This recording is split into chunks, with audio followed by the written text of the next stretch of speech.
Welcome to Doc Secret, the show where we uncover the playbooks, strategies, and stories behind the most successful dental and medical practice owners and the companies that serve them.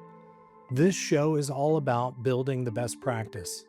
Whether you're a dental or medical student dreaming of private practice, a seasoned doctor looking to grow or sell, or an investor exploring the healthcare space, this podcast is for you.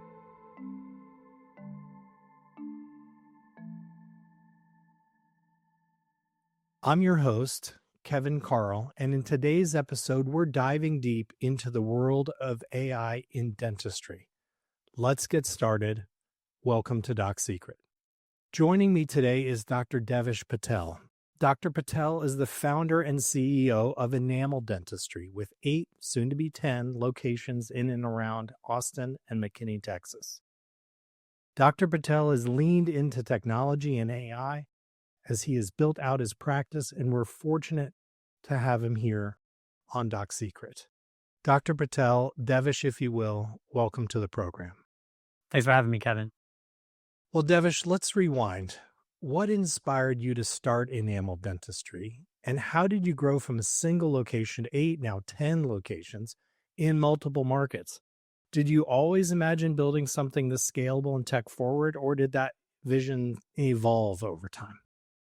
It definitely evolved over time. So, we got into this space. Me and my partner opened our first office back in 2016. And, what we wanted to do was just, build our own practice the way we wanted to practice and, let our personalities shine. And, we opened that practice and things started going well pretty early and we were young. And, we always had this growth mindset and just wanted to keep growing from there. And, some right opportunities, fell into our laps. And, Austin's a great place to be, and it was growing and it's still growing quite a bit.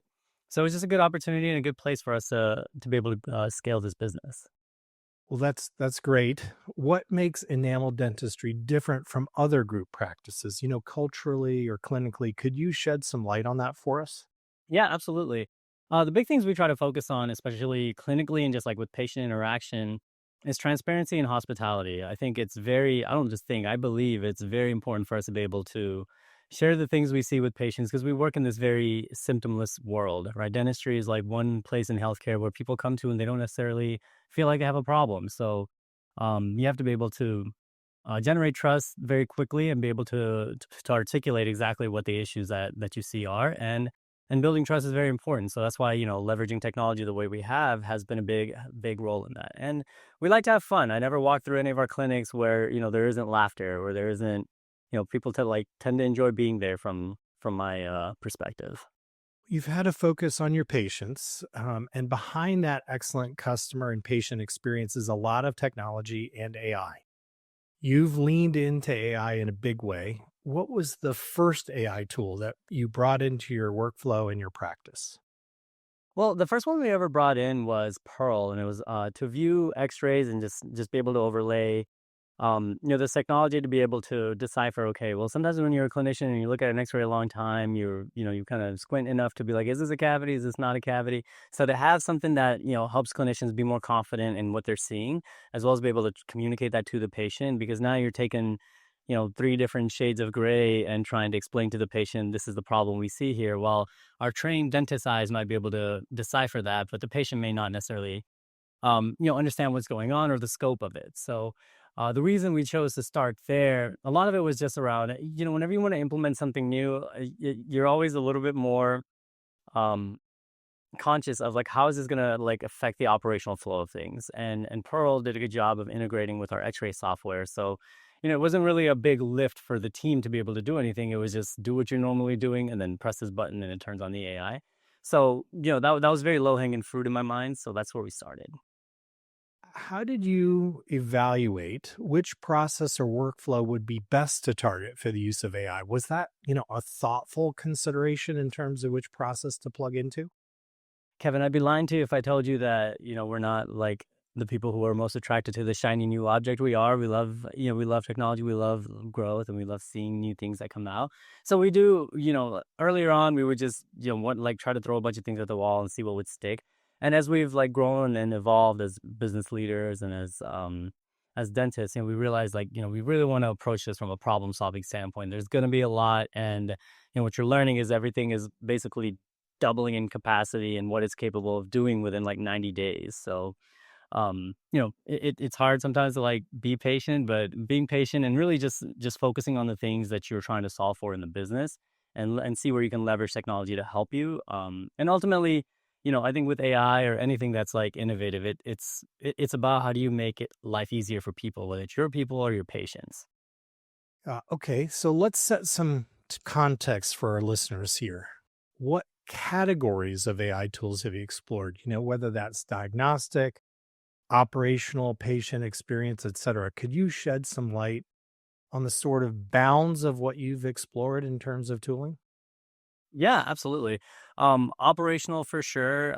We use finance ops. It's like it's basically helps with patient collections on the back end. So it really helps kind of take a lot of lift off the team's plate, so they're not on the phone all day, so they can actually focus on the patients that are in front of them.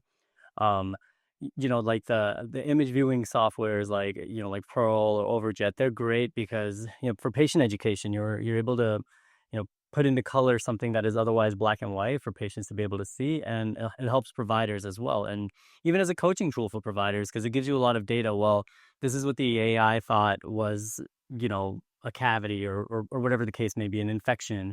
These are the number of things that got diagnosed. These are the number of things that did it. And especially in those softwares, a lot of it is you get a lot of false positives, but in my mind, it's about benchmarking, right? You're not like, hey, the AI is the end all, and that's like at the end of the day, you're the clinician, it's your patient, it's your decision to make sure you're doing what's best and right for the patient.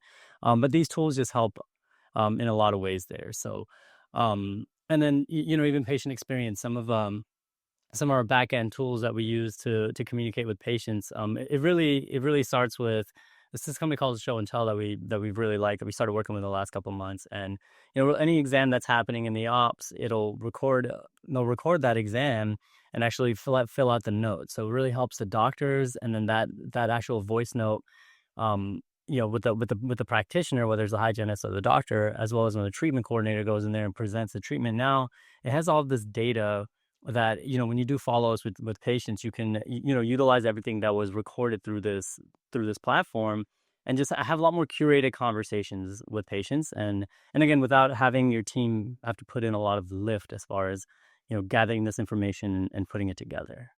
That's great. I have to imagine with a growing practice like yours, you've got technology vendors knocking on your door every day wanting to pitch something new.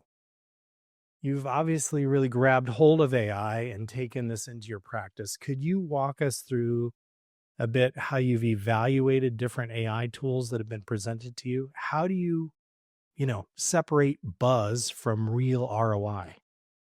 So in general, what we like to do is, okay, if we find something that is number one, like anybody that comes to us with different technology, happy to hear them out. I think one of the biggest roles of executives going forward is going to be their ability to evaluate their tech stack, because that's where a lot of your efficiency is going to come from. That's where a lot of these processes that are very manual now are going to change into this automated world. So to me, it's very important, even just from like a value add or to understand where things sit in the market, to at least hear them out.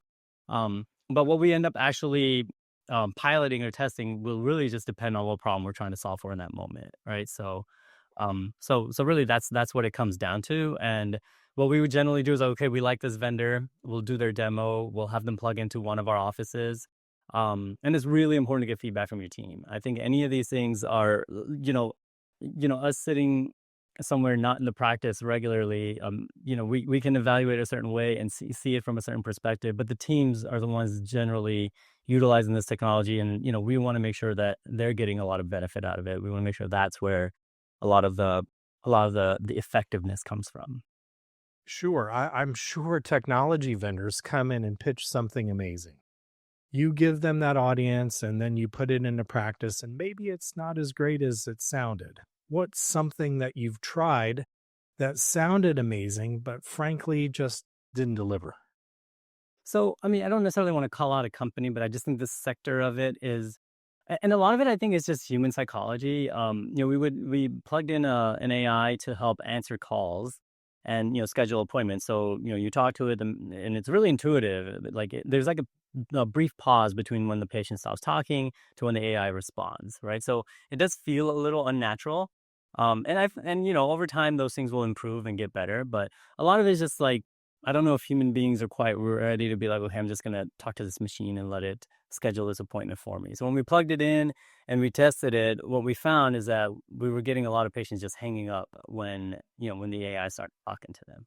So that wasn't the biggest hit for us thus far, but again, I don't necessarily think that's something that's going away. And just very recently, I was driving through some fast food drive-through, and an AI took my order. It wasn't a person on the other side, right? And I was like, this is just going to become more and more common in society. So, it's just it's so different than most other technology innovation that we've had in the past, where it's something tangible and physical versus this is something that's not, right. It kind of exists everywhere or nowhere, whatever you want to call it. So, yeah, it's just different, right? Yeah, like everybody's going to take some time to adjust to all of this, and I think we have to be sympathetic to that. Okay, well, let's talk about the flip side of the challenge, right? What's now one AI tool or maybe, AI enabled workflow that you would never take out of your practice today? It's just become part of how you do business. Well, I'm not the kind of person that believes in never. I never say never. Is kind of how I approach things. But the show and tell product that I was telling you about, that functionality to me is great, right? It's great from doctor coaching, team coaching, because when I onboard our docs, and that's part of my role, I'll like, they don't necessarily like me standing outside listening to them have these conversations, and I understand that that's very intimidating, and I don't necessarily feel like it, they're going to be able to like put on their best by having somebody kind of look over their shoulders, quote unquote, in that way. Well, this software essentially is taking their notes for them, and it's plugging it into their note template, which is great. They just got to go back and give it the blessing, right? Um, but having that information, like, it's just great. It's great to be able to openly coach people, and have this communication so buttoned up, and even on the front end, when patients, there's two places that patients communicate with us: in the operatory or on the phone, right? That's generally where 99% of patient communication is happening. So we use VoiceAct for our voice over IP phone system. And one of the things that it does really well is it creates a AI summary of the call, and that also lives in the patient's chart, right? So any communication that we've had with the patient, whether it was on the phone or in an exam, it all lives in the same place now. And the show and tell can go in there and utilize that information to generate messages to patients to help with conversion. And we track these things, and it's been successful. So you've had success and it feels intuitive. It feels right for your practice, right for the patients. Have you ever tried or attempted to quantify the impact, whether it's in time saved or accepting additional cases or maybe a percentage of accurate diagnostic outcomes, that kind of thing? Have you ever tried to really quantify that, or has it been more intuitive and hey, this just works? Well, both. So the way we quantify is just like in time saved. How do we, how can utilizing this piece of technology allow to like have the team not focus so much on one thing that like it can handle for you, and it just like allows them to be able to utilize their time a lot more efficiently. So time saving is something that we definitely like value and look for, and usually that's like feedback from the teams. I don't think it's a quantified number. It's more more just a gut feeling from the team, or something that you can. And the things you can measure really are conversion. Like some of these, like we have a team that does follow up calls with patients to reschedule treatment and that kind of thing. When they were manually calling patients, what their conversion rate looked like, versus once we started utilizing some of these AI systems that is a lot more custom, is a lot more like, hey, these are the things we talked about in your exam. And like, we're at that point in time where it's time to do something about it. Like, what are your thoughts? How can we help you get this taken care of for you? So we're seeing a lot more conversion of patients through the follow-up systems for sure. As well as like, the data is a lot better even on our phone side, right? So now, how many calls we're answering, it's just a lot more dialed in than it was before. It also gives a score to everybody that's answering the phone too. So now people who are in charge of making sure that the phone skills of our team is good, they actually have this like quantifiable measure through voice tag that tells them, hey, like, of all the different categories we're looking at, this is how each like this person scored across each of those categories. So it really helps coaching be a little bit more like detailed and fine-tuned. And if you need to, hey, somebody's struggling, we'll go listen to one of their calls.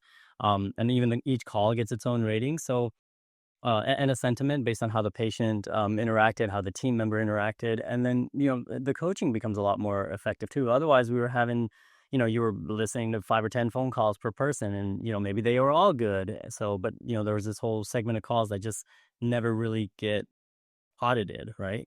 So there's just a lot of like effectiveness that can be had just based on the data that it gives you.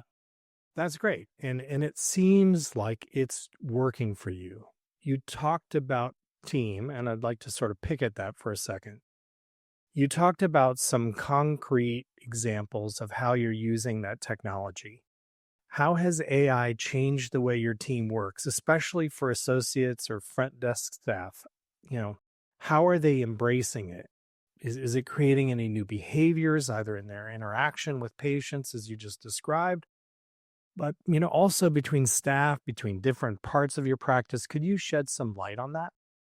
Oh, absolutely. I think ChatGPT is so underrated for for a lot of different purposes, right? And what we do is try to train the teams to utilize it for, okay, you have a patient who had a difficult experience in some way, shape, or form, right? And our nature is to just respond as quickly as we can, and whatever the case may be, versus be like, hey, why don't we take this scenario, throw it in the ChatGPT, and let's come up with a more like empathetic way to respond to this person.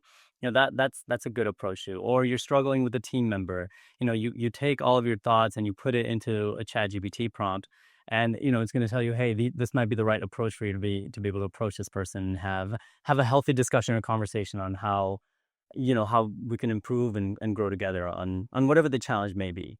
So from a team perspective, I think that stuff's great. And even like, I think one of the biggest challenges with like patient experiences when you're an insurance based practice is, insurance love denying claims. And so, being able to take a claim that was denied by insurance and throw it into ChatGPT to come up with a better appeals response.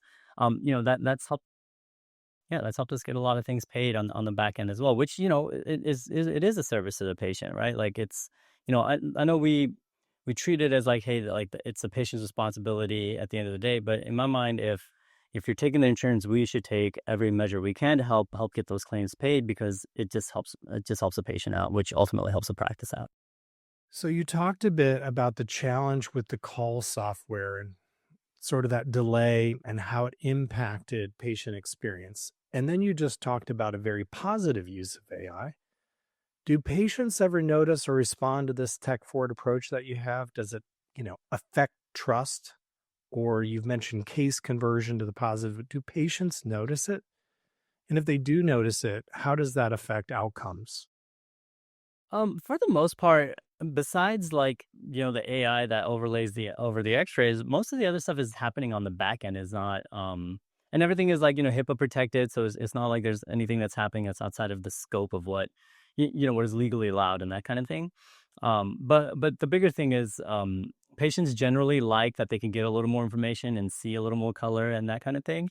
And obviously, like anybody who, tends to benefit from it isn't gonna but just like my drive-through example that I gave you, like it was weird for me at first, but then I got used to it. And I think it's just more of society learning to get accustomed to their doctors utilizing this stuff. Everywhere you go now, AI is there, right? So it's, what is your relationship with it? I tend to be a skeptic, but what I've like learned or like have made a part of my philosophy is that like as long as it serves to make humanity better, then there's a place for it, right? And that's just my approach to it. And I think most people, and we live in Austin, so it's a very tech forward city. There's so many, super techie people here, right? And most of the stuff they're designing or doing themselves. So you can see them smirk a little bit as, as you're utilizing this stuff during their appointment. That makes a lot of sense. And I know that AI is pretty much making its way everywhere around the country and around the globe. I also know you're from Independence, Kansas, if I understood that correctly, and I'm sure it's making its way there as well. I want to shift gears. You've had a fast growing practice. Austin is a fast growing city. There's a lot of dynamism to that market. Where did you acquire the business acumen and know how to help you grow so quickly just since 2016, now going on 10 locations? That's quite a feat. How did you acquire the business skills around how to do that? Yeah, I mean, Kevin, like my family owned a home motel up in Kansas. It's in our blood. I mean, we've been entrepreneurs. My first hobby, I like to say, was overhead. My parents taught me how to like understand like what's going in, what's coming in, and growth. Like, even growing up, the video games I played were never like first person shooter games or sports games. It was always, SimCity or Roller Coaster Tycoon, just things where you're building stuff all the time, right? And so I've just always had a passion for it. And when I went to college, I always wanted to be a dentist, but I didn't want to get a biology degree, so I actually went and got a finance degree. So, that's been something that I've been able to leverage and help me throughout my career as well. Wow, that's great. Well, congratulations on your success. Given that you're applying that now in your trade, about how much of your time would you say in a given week is chairside and how much of it is running the business? Could you give us a feel for how that impacts you on a weekly basis? Yeah. So I usually fill in when other doctors are out. I used to practice full time, and probably about a year and a half to 2 years ago, I stepped away from the chair like full time. But I fill in when other doctors are out. It does two things. It allows me to just evaluate the practice, see how they're doing, and audit patient charts and that kind of thing too. As well as keep my clinical skills up, and also like keeps me empathetic. Right. Sometimes it's easy to forget how difficult it is to be a dentist, and it's nice to actually sit down and do it yourself from time to time, so you can actually relate more to your team and to your doctors. But if you wanted a number, I'm probably practicing 5 to 10 days a month. Otherwise, it's mostly on the business. Got it. And you've been growing very rapidly. How do you manage consistency of quality and experience across all these locations? It's a challenge. I think that's one of the things that as you keep growing becomes harder and harder. But what we try to focus on is hiring for values, right? If you're inherently bringing in people that that genuinely care about other people, the rest of it is just good communication and problem solving. And got to understand that not every day is going to be perfect, but as long as like the attitude and the intention and the approach is like, hey, we're here to take care of others and get along with the people that we work with. We spend a third of our day here. We want to make sure that um that we approach it in a way where we enjoy it, and we feel fulfilled at the end of the day. Those are wise words for anyone hiring into their practice. You've done that, you've built a team. What does your leadership team now look like? That's sort of part one of my question. And part two, how do you structure your operations to support experimentation? You mentioned, for example, putting a technology quote in one of your practices. I'd love to hear what your leadership team looks like. And then how do you experiment in that way with that leadership team across those locations? Yeah, so me and my business partner are generally like, piloting all these things. We're pushing all these things that we want to try. Um, we have a good team of people that like, they understand us, understand what we're going for, and they understand it's not going to be perfect and that everything we try is not going to work. But the one thing we always talk about is change is the only constant. So, we have a director of operations, and she has someone that helps her with like training and the HR side of it. Two clinical team members that help with dental assistants and coaching and mentoring them. And somebody on the back end that helps with like as functions as a controller, just kind of helps us manage the books and that kind of thing. So that's really the whole team. But again, like in any of these things, we involve them, right? Any like, hey guys, like we're gonna take this step. We're gonna move in this direction. This is what we think we need to get done. Help us give us some feedback. What do you think we need to accomplish? And then when we try any of these symptoms, we want feedback from them. We want to understand that, they find value in it, and it makes, their jobs easier, or allows them to be a little more effective. And if they're involved, I think it's always a good practice to involve the people who are going to have to deal with the brain damage, is what I like to say. In the decision making process, as long as like if they're involved in that process, then the buy-in is a little more seamless. That makes sense to me. Have investors or DSOs, now given your size, right? Have they taken a notice of your AI first approach in your practice? And frankly, do you think that's going to be a differentiator when and if it comes to evaluation? If that's something you even wish to entertain in the future?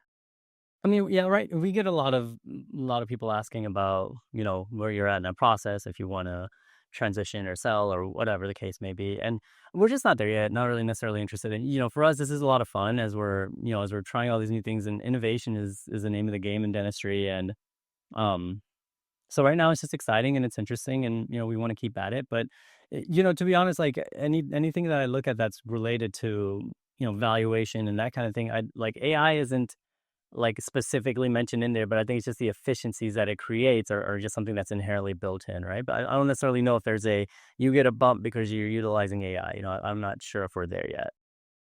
Sure. Well, let's personalize this a bit, Devish. So you've got a lot going on. You've talked about the growth of your practice, introducing that technology, keeping culture and team growing and synergistic. What's your biggest challenge today? Not necessarily clinically, right? But as a CEO of a growing organization, what is your biggest challenge right now? RCM, revenue cycle management, the bigger you get, that becomes a bigger and bigger challenge. Insurance companies have gotten harder and harder to navigate and work with as far as getting claims paid and the denial rates and that kind of thing. So, if you were asking me to wave a magic wand and which problem would I want solved, it's that, right? And I don't want to like be negative about it, but I think it erodes patient trust a lot when there's this third party who's kind of beholden to um to paying for the care, but then they choose for whatever reason not to. And it just makes that doctor-patient relationship a lot more complicated, right? Because you ultimately become the bad guy because you're the one collecting the money, right? So, so I would probably say the insurance. Yeah, you're on the patient side of that conversation, right? That's got to be challenging. Talk for a little bit, if you would, to our audience about RCM, sort of what it is, how do you measure it? Maybe more importantly, what would be the impact on your business if it were to change from X to Y? Could you shed some light on that? Yeah, yeah. I mean, RCM starts from when you verify the patient's benefits all the way to the claim closes and the payment's been posted in the patient's ledger, right? So, the steps involved are, basically putting the claim through the exchange, the insurance, and adding all the attachments that they need, going through all the appeals, and then finally when you get paid, making sure everything gets posted correctly and all the adjustments are posted correctly. So it's a lot of manual work and a lot of data entry, right? And so the human component there is. The reality is like if you're doing a lot of data entry, you're doing the same thing over and over, you're bound to make a mistake here and there, and that's just human nature, right? And it's not something you're like, oh my God, how could you have done this? You did this 100 times today. Well, that's why you did it 100 times today, right? So, so really the challenges with RCM are just like the manual nature but thankfully there's a lot of good stuff coming out now that, I don't think you can remove the human component fully, but it allows for a lot of that manual data entry. Is like, hey, you can go on the insurance portal, get a lot of the information that you need. It automatically puts it into your verification form. Now, that stuff is going to be 100% what's in the portal, right? So I don't want to say it's accurate, but it's what's in the portal, right? Which is really good because that's going to help with accuracy. Now, if 100% of the insurance verification, let's just say 70 to 80% of it is some degree automated, now you're just decreasing the margin of error, right? Like, okay, well, this is a portion of it that that a person has to go and still manually do, and that's fine and dandy, but at least it's a smaller scope, and in general it's going to be something very specific, right? Like a specific implant code or a specific, higher procedure code, whatever the case may be. So there's usually a lot more controls around that. So you're a little more comfortable with that not necessarily getting figured out right off the bat, right? So, a lot of the companies that we started vetting now are, and really what I look for is like how do they build their structure within their organization, right? You have the guys out there selling it, but like what does it look like on the inside? So this company that we're talking to right now called Daydream, what I really like that they're doing is, they use automation and AI to for every step of that process that we just talked about, to basically manually do as much of it as possible. And then, like the machine knows, okay, at this point I need a human involved. So then they have a biller that's involved to that component. But they also have a software engineer that's working with that biller. And so now basically as the biller does it, it trains the machine to be able to learn that process. So, over time, year over year, it's only going to get better and better, right? So I really like that approach because, like, I just don't think you could put all your eggs in that automation basket, not yet at least.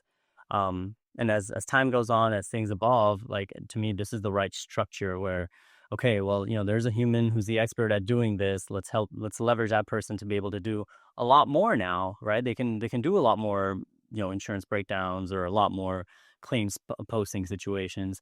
And in every scenario where they run into where they can't necessarily figure it out, and the machine can't figure it out and do it, like, they're helping the software engineer actually learn how that process works manually so they can automate it. So I'm like, that's just a beautiful thing.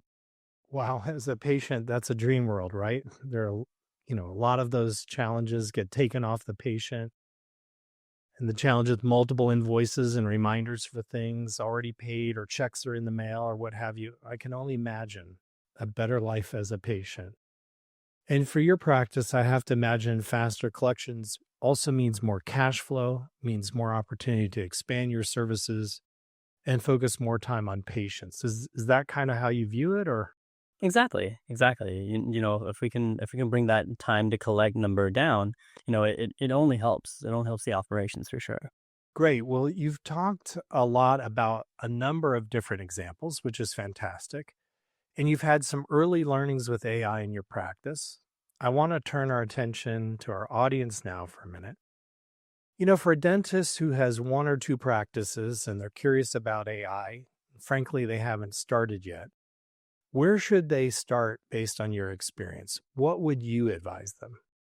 Well, what I would advise them to do is really, like, analyze their business really well and find where, which opportunity do they need to pursue, right? Is it, hey, I need to make sure we get better at billing? Do I need to make sure we get better at treatment conversion? Do I need to make sure we get better at patient experience? What is it that you're trying to solve for? You're gonna have every solution available to you, but you should focus on the thing that's gonna um, that's going to help maximize you and your team in this current moment, right? And as you're growing, those variables change, and then you can look at other and different things. But I don't like, for us, we started with the X-ray AI technology because, in my mind, again, it's the least amount of, like, operational, um, operational, like, disruption, right? It's mainly something that lays over your X-rays, and then, you don't have to do anything extra, right? So that's always a good, easy place to start. And, and there's always a good amount of data that comes with it. And I think when you start looking at and utilizing that data, it's kind of like a drug. It makes it, you kind of just want more and more of it, right? So then now you expand to your next piece of, um, the next piece of technology where, I want to see where I can get a little more accurate with my insurance breakdowns if you're an insurance practice, right? Or how can I communicate better with my patients? Well, all of those things do exist for you. And even in those situations, being able to get good data is what's going to allow you to make good decisions, right? Generally, like, dentistry throughout history, at least in my opinion, has always had very, like, fragmented data. And, we're really just operating on impulse. And we were like that for a long period of time too, right? And I don't think we're exactly perfect with it now, but it's gotten a lot better. And a lot of it's related to the fact that as we implement more and more of this technology, the data gets better and better. So you can just make more sound decisions. And it's very important that you talk to other doctors and other groups that are utilizing these different technologies. So you can learn from their mistakes and their experiences. And, the questions you want to ask them are around, like, what did onboarding look like? How cumbersome was it? What kind of effect has it had on your business thus far? So I really think it's important to make sure that, you're not the first person trying the solution. And you want to make sure you've talked to some people who've utilized it in the past or are utilizing it with a ton of success, so that you can learn from them. And it may sound scary or intimidating, but people are generally willing to help just because, they've run into the same problems and someone helped them. And, it's usually a pay it forward type of situation. So anytime I've talked to a different group anywhere across the country, people have been super gracious and helpful with that kind of thing. That's great. So if I'm a single practice owner, let's say I've done that evaluation, I've done sort of the deep dive on my business, I've identified the areas of opportunity. Now I'm starting to engage different vendors to have ideas and frankly, how to plug something into my business and my practice. What questions should owners be asking vendors before they bring in a new platform? Yeah, generally when when we're evaluating these different tools, like the questions that we want to ask are, I really just like to know a lot about the people that are building out these different models and things, right? Because like if to like if I want something that is very like tech forward, I would rather the people that are innovating or help putting it together are software engineers or people from a tech background versus, I don't know, a finance person, right? Like in my mind, like you're just going to get a lot more efficacy because it's their nature, that's what they do, right? And the questions generally like that I'll ask is around structure too, like I was telling you about with that daydream like scenario where, okay, well, how exactly do you train your models? What are you learning, how do you measure like efficacy and accuracy, right? I generally want to ask those types of questions. And I want to understand, like, okay, if I bring this in, what's the value to my business kind of immediately, within 90 days, within a year? What can I expect from having you be a part of our process? And I really also want to understand, what does their like growth strategy look like, right? Because one of the things that we ran into is we brought in something, and then 2 months later they sold to Henry Schein, and now that product that was amazing, it just has a lot more challenges because of the red tape around a big corporation like that running it at that point, right? Um, so you really want to understand if like this is going to be a partner fit for you long term. What where do they stand as far as where they're at in their business cycle? Yeah, so it's not just a feature roadmap and what a lot of salespeople talk about, when they ask, does it do that? And they say it's coming soon or it's in a release upcoming. It's also this, where are you headed with the business, right? And I think that's an important point you call out there. Let's talk now a little bit about this next generation of dentists and doctors for that matter. The schoolhouse seems to be struggling a bit with AI. I've heard that consistently in the Doc Secret episodes that we've done and conversations that I've had with a variety of doctors and dentists. They're struggling with whether to even allow AI. Do they really lean in and embrace it? What's your view for the schoolhouse as it relates to AI? Well, I think the educational institutions, especially in dentistry, like the conservatism is kind of how they approach things, right? Everything is like it has to be a lot further down, a lot more research around it before they're willing to adopt. And the nature of AI is that's not necessarily going to be super possible, right? And most of what exists isn't really stuff that is necessarily things they're focusing on in schools, right? That are back-ended stuff. For them, it's about teaching doctors. So really the AI that exists for that is X-ray related, right? Beyond that, there's not really a ton that is, clinical focus, right? Most of the other stuff is patient communication and back-ended stuff, right? So in my mind, that's why they approach it that way.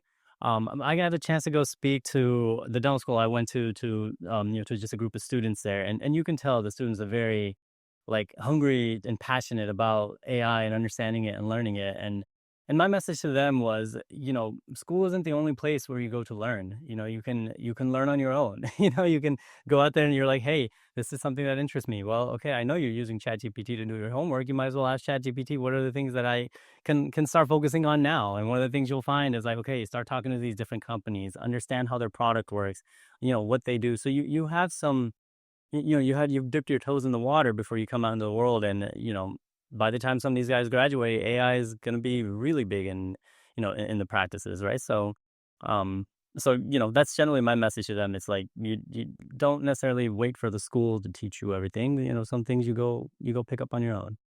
That's great advice. I'd like to maybe dig into that a little bit more. You've had a roaring start to your career and been very successful. If you talk to dental or medical students as they're starting to look past graduation, or residency for that matter, they're getting ready to get into practice. What advice would you have for them broadly, whether it's AI related or not? What advice do you have for them broadly as they're looking ahead? Be open-minded. It's we live in this world now where things change so much so fast. So you want to make sure the experiences that you that you get don't necessarily bottleneck you into like one way of thinking about things, right? There's multiple ways to do basically everything. And as long as like your intention is pure and you worry about taking care of people and you're good at communicating, if that's what you focus on, then just make sure you approach things with some level of optimism, because there is there's a big beautiful world out there that really could use a lot of that. That's great advice. And Devish, now looking ahead now, given your background in AI and how you've applied it in your practice and being so close to it, where you're actively evaluating capabilities that are put in front of you and you're thinking critically about how you incorporate that into your practice and improve your service to patients, where do you see the most exciting AI opportunity in dentistry in, say, the next 2 to 3 years? I truly think it's on the RCM side. I really do. I really do, because just the infrastructure of AI and where and what is needed. That's where a lot of the excitement really lies. And eventually, I think these insurance companies will come around to having these voice AI agents calling to verify insurances and that kind of thing too, right? It's just going to create a lot of efficiency in the system for everybody involved. So I think RCM is where most of the value is going to lie as far as AI is concerned. Well, that's great. And that's exciting. Devish, we wrap up each of our shows with a lightning round. These are quick answers. First thing that comes to mind. Are you ready? Sure. All right, let's go. What's the first AI tool that ever really truly impressed you? ChatGPT. I like the first time I asked it some prompts, and I use it like Google, just like everybody else. I was very impressed with ChatGPT. What is one AI product you think is overhyped? Hmm. That's a great question, honestly. I don't know. I don't. It's tough to say that something's overhyped, because given 90 days and it'll stop being overhyped, and so I don't know. You kind of stumped me on that one. That's very true. Yeah, I mean, I can All tell right. you What is one piece of equipment you cannot live without in your practice? in my practice, I would definitely say the iTero. Having intraoral scanners and being able to show patients that and not have to take manual impressions is also just incredible. It's very powerful to be like, hey, this is what the inside of your mouth looks like in the way you understand it, and here's X-rays that are in a way that I understand it is what diagnostic quality. We're able to marry two very different things together. So I feel I would struggle to practice dentistry without an intraoral scanner. Great. What is one book that has had a significant impact on you personally or professionally? Die with Zero. It's a great book. Just around like how you think about and approach, money and finances in your life, right? And it's really good. If you never read it, I highly recommend everybody check that book out. It's going to give you a completely different perspective on how you plan your finances throughout your life. Great recommendation. Who is one significant figure or business thinker whom you admire? Gary V. I love Gary V. Nice. What is one word that describes the future of dentistry? Innovative. Great. Well, Dr. Devish Patel, thank you so much for appearing on this episode of Doc's Secret. It has been an absolute honor and pleasure to have you with us. This was fun, Kevin. Thanks for having me. If you liked today's episode, please like and subscribe, and most importantly, share this podcast with others you think may benefit from the Doc Secrets shared here today. Thanks for joining us on today's episode, and we'll see you next time.